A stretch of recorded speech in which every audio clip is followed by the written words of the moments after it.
Olulu sasazo ngqo lwendaba kumagumbi ethu osasazo kuNdlunkulu we-SABC e-Auckland Park eGauteng nazo ziphambili.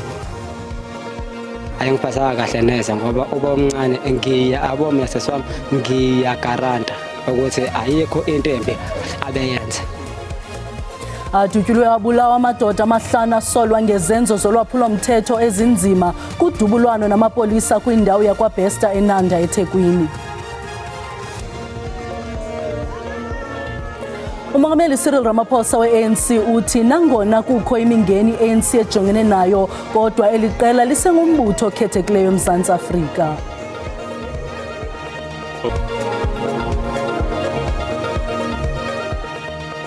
Molweni emakhaya nankuvimba wangokuhlwanje.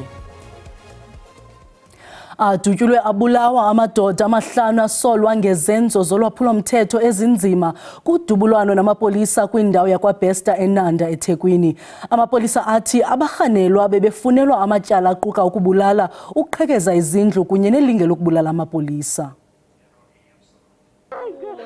Isilile emva kwesinye sezigameko sokudubula kwamaphoyisa elandela umkhondo wezigebengu eNanda.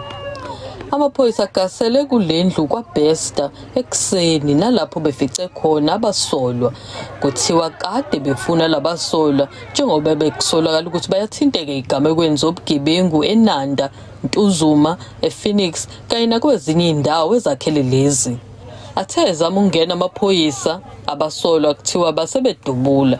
When we got information that they were hiding in this house, we came this morning, announced our presence, and the suspects opened fire at the police. Police were left with no other choice but to return fire. Amaphoyisa athathole izibhamu ezine kanye neyinhlamvu lapho bekhona basolwa. Ukhethiwe Mpanza nobezokhomba isidumbu sendodana yakhe uLindo Kuhle Mnyando uthi ubengakazezwa ukuthi uyisigebengu.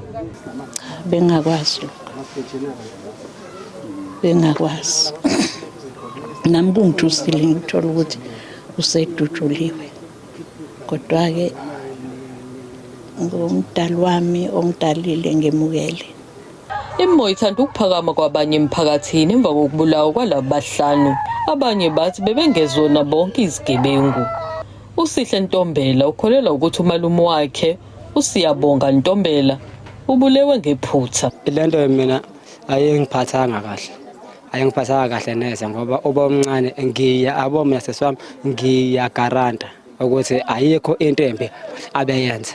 Ayikho into embi abeyenza. Ungabuza ngisho emphakathini ukhalo sekade ethandwa iwona wonke umuntu nje kade kuumuntu nje obehlalela nabangani bakhe laba abadala nalabo mama bephuzela. Ayikho into nje abeyenza ebhedayo. Amaphoyisa athi asemkhankasweni okukhuculula ubugebengu obudlange kakhulu endaweni yaseNanda. NgoLwesibili ebusuku kubulawa abanye abasolwa ababili abebesolwa ngobugebengu.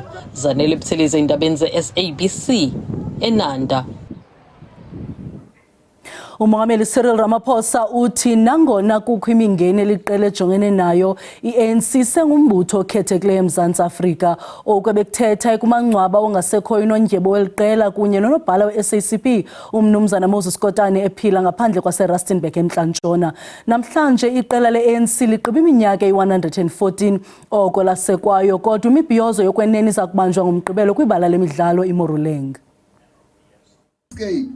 Liqhayisa ngeminyaka eyi-114 eliqela lasekwayo kodwa kwelityeli i-ANC ayizinzanga kwezopolitiko. Umongameli Ramaphosa uthi nangona ikhona imingeni ejongene neliqela le-ANC ayisoze iphelelwe nanjengoko eliqela likwiphulo lokuzihlaziya. Alliance is not going to die. All of us as leaders of the various components of the alliance, we've committed ourselves to renewal. Renewal not only of our individual organizations but of the alliance as a whole. Kodwa okwangoku oyena mvandedwa weliqela yindlela liza kuqubisana ngalo nolonyulo lwasekhaya lalonyaka ka-2026 emva kokuba i-SACP igqibe lokuba izimele geqe kunyulo oluzayo. We don't agree with that decision, but it is the decision of the SACP. But what we are going to do is to say we remain committed to strengthening the alliance. phakathi kwalamaqela amabini lwaqhekeka emva kokuba umbutho wamakomanisi ukhale ngelithi abathathelwa ngqalelo i-ANC embindini weyantlukwano yabo kukuqulunqwa kwemanyano okanye ukungabikho kwayo. We've accepted the SACP's decision to contest for elections. We are going to be settling down with them and discuss the full details of all that.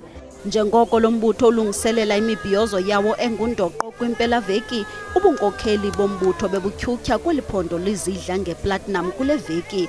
uRamaphosa uphinde watyelela enye ikumkani kulommandla, uKgosi Rasebone wesize sabakwena baMorare ePela, kwindawo awazalelwa kuyo igqiza lomzabalazo uMoses Kotane.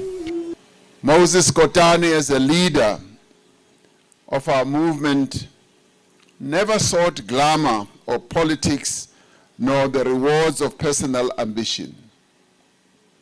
Having been born in this village, he left when he was 17, and unfortunately, he died in exile. Kotane ungoyena nobhala jikelele owasebenza ixesha elide kwi-SACP ukususela ngo-1939 de wabe uyabhubha ngo-1978. Abahlalutyi bezopolitiko bayakhabana ngezimvo kumba wokuba isikhokelo se-ANC kumele sikhangela abagqatswa bezikhundla zosodolophu nangaphandle kombutho. Oku nanjengoko lo mbutho ulungiselela unyulo lomasipala olulindeleke ekupheleni kwalo nyaka. I-ANC nebhiyozela ukufinca iminyaka eyi-114 yasekwayo ngale mpelaveki eMntla-Ntshona iza kuphehlelela isicwangciso sayo sonyulo lomasipala. Lo mbutho uza kujamelana nomnqantsa nanjengoko ihlakani lawo i-SACP liza kuzimela kugqatso lonyulo. Ukanti Masive Ngile.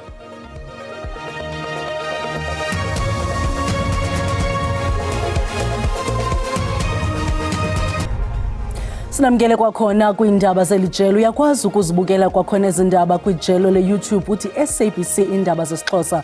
Ukanti xa ubukele sicela ucofe ulike ze ukuba ukamcofa usubscribe sibongoza wenze njalo. Ungalibali ke ukuba zikwafumaneka zisasazwa ngqo nakwi-app yasimahla i-SABC Plus, ukhangele nje u-SABC 1. Sihlabele mgama.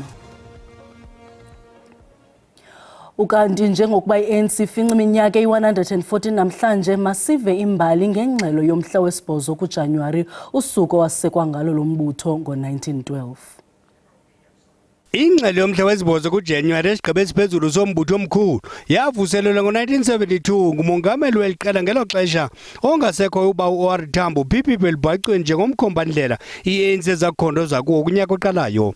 Emva kokuvula umlomo kwakhona kombutho wabantu, omongameli balombutho kule minyaka engama-30 lo mbutho uxhuzula imikhatho yolawulo bayenzile le ngxelo yomhla wesi-8 kwinyambalala yabalandeli balombutho abangangoboya benje ezinhlanu kwiirali zeJanuary 8th statement. Since the beginning of the colonial settlement of South Africa, successive white minority regimes took power, committed to the perpetuation of racist and colonial domination. During this past year, the white ruling group had to admit that it could no longer resist the tide which has resulted in the historic process of decolonization through which millions of people gained their independence and their right to self-determination. We also salute the millions of our brothers and sisters throughout the African continent and say that the African National Congress will remain their friend and ally. And in particular, we want to congratulate again the people of the Democratic Republic of Congo. The ANC reaffirms our support and commitment to the African Union, and in particular, the advancement of its socio-economic development program, Agenda 2063. Our final priority is to build a better Africa, a better world. Africa is poised on the threshold of a new era of integration, growth and prosperity development. Yenzi ngona mbutho wenkululeko mdala kwilizwekazi Afrika. Inkokheli ye-UDM uNjengele Bantu olomisa ugxeke kabukhali urhwaphilizo watsho sithi eliqela lizimisela ukuqubisana nababandakanyeka kurhwaphilizo. Okwawolomisa bethetha eMqanduli eMpuma Koloni nalapha eliqela lamkele kwakhona amalungu ebekrexile kweliqela. Njengele wolomisa ukhuthaze abantu ukuba bakuqalasele ukusilela kukarhulumente. Uthi urhwaphilizo sesona sizathu sokungabikho kweendlela ezisemgangathweni, ukungabikho kweekliniki, ukungabikho kwezikolo, iivantyi kwisikhululo zamapolisa nezixhobo zomkhosi wesizwe. Uye wakhuthaza amalungu alombutho onyuliweyo ukuba aphucule iindawo zabantu ngokusa iinkonzo. Le 1000 uyibonayo ifikileyo namhlanje siyamkelayo ithetha ukuthi ikhona into abayibonayo eshukumayo. Fortunately ke apha kwi-UDM asinayo into enochuku, ubuyilida uyalawula kuloo ndawo kuyo. uNjengele uthi i-UDM ingenza lukhulu kwaye nabantu bangamngqinela. Namanzi esithenjiswe ngawo i-OR Tambo Municipality, District Municipality iphelile. Akukho kwanto bake bayenza bagrumba nje but billions of rands basityile. Amalungu e-UDM athi ukuba umbutho wabo ungaphatha lungalukhulu utshintsho. Besikuyo i-ANC kodwa siyabona uba hayi iseludakeni akukho nto isincedisa ngayo ngokupheleleyo. Into endiyithandayo nge-UDM umuntu imhoyile, umuntu iyamazi, ulutsha iyalazi. Silulutsha lapha ekuhlaleni sinekiti le-UDM. La malungu akwanethemba lokuba kulonyulo lorhulumente wedolophu oluzayo baza kuphatha kwabanye omasipala. NdinguNomzwanele Mngoma kwiindaba ze-SABC kwaChezi Great Place eMqanduli. Izindlu ezili-17 eBryanston kumantla eRhawuti ziphantsi kophando loqweqwediso olungabe lwenziwe kuzo. Amagosa esixeko seRhawuti ekhokelwa ngumphathi wesixeko uFloyd Brink benze uqoqo kwisakhiwo kukholelwa ukuba saqweqwediswa. Umnini welikhaya ubuye kwiholide wagagana nendlu yakhe izinze abantu inawo namatyotyombe. Ukuqweqwediswa kwezakhiwo intsindabadala ithande ukuba kwiqondo eliqatselayo kwisixeko saseRhawutini. Omnye wendoda engumrhanelwa kumnini wendlu ethe yaqweqwediswa uye wabanjwa yaye uza kubekwa ityala lobuqhophololo. Abantu abali-10 abaxubeneyo ekubeni ngabemi beli nabamazwe angaphandle bafunyaniswe bezinze kulo mzi ngexesha loqoqo. We can also report that there's about 17 or so similar houses or so that we've started to investigate in Ward 102 and 104, and we will be having a zero tolerance throughout Joburg in the next few weeks, because for us it's about financial sustainability and ensuring that we enhance our revenue for the city. Kananjalo umhlali nomtyeleli abafunyenwe kwesi sakhiwo nabangafunanga ukuthi paha amagama wabo bavakalise imo yabo yentlalo ngexa bekuqhutywa eliphulo loqoqo. By the origin, I'm from Malawi. Here in South Africa, I'm staying at Brits. There's nothing that I know about this place. It's only that yesterday I was coming from Joburg side. So I had to pass by here because there was some stuff that I had to drop off here. So when I reached the gate, then I had a breakdown of my back. So I had no option because it was late. So there's someone whom I know who stays here. Then I asked if I can leave the bike here so that today I should come with the mechanic. Then the guy accepted my proposal. So I left my vehicle here. Then thereafter, I went back to my place. So today it's when I come with the mechanic so that we can sort out the buggy, then take the buggy to Brett. It's when I met the situation. When I get here, I couldn't get the person. I'm not sure if he went to work or where he is, or maybe he ran away according to the situation. So as of now, I'm not sure because I tried to phone him, but I can't get hold of him. Ukanti ke amagosa athi aza kuthi qolo namaphulo ophando kwizakhiwo eziqweqwedisiweyo mbombo zone zemimandla yaseRhawutini. Njengoko sezimbalwa iintsuku kuphuma iziphumo zika-2025 zematriki, iqela elijongene noxinzelelo lwengqondo kweli iSouth African Depression and Anxiety Group libongoze abafundi bematriki ukuba bafune uncedo kangangoko xa beziva bonganyelwe ziingcinga. ISADAG kwabongoze abazali babafundi bematriki ukuba bahlise uxinzelelo ngakubantwana. Iningi lalabo bebebhala ivivinyo likamatikuletsheni libamba umoya njengoba sekusemoma ukuthi ikhishwe imphumela. U-Amukelani Boyi oneminyaka engama-21 ubudala uthi izayeli khonsatshela amaphepha kodwa uyethemba ukuthi uzophumelela. Amaphepha to be honest bewanzima but then ngizamile ngibhale kahle ubhala kahle. Omunye obebhala uLesihopuwe ohlala eMzimhlophe Soweto uthi uyayahamba ezivocavoca aphinda afundise nabanye ibalo ukuze akhohlwe ngale mphumela ezayo. Uthi ubheke ukushaya into ecokeme ezifundweni zezibalo. I'm expecting distinction limits. Ne? So good geography and tourism I'm expecting 6, level 6. Yeah, then home language above 60% loyo ngizowasha for me. Isada kithi yazi ukuthi abafundi baneqhala kodwa lokho akusho kuphela kwempilo uma bengaphumelelanga. The message is that we know that you are anxious, we know that you are worried about your results. It is a very important time, but it is not a life sentence. There are so many other options for you. There are TVET colleges, you can rewrite your exams, there are supplementary papers, there are organizations like the South African Depression and Anxiety Group. Lehlangana inxusa nabazali ukuthi bangayiqhathanisa ingane zabo nezinye noma bayifakele ingcindezi ngemphumela. They've studied very, very hard to write the exams and to be able to fulfill what it is that they wanted, their desires basically.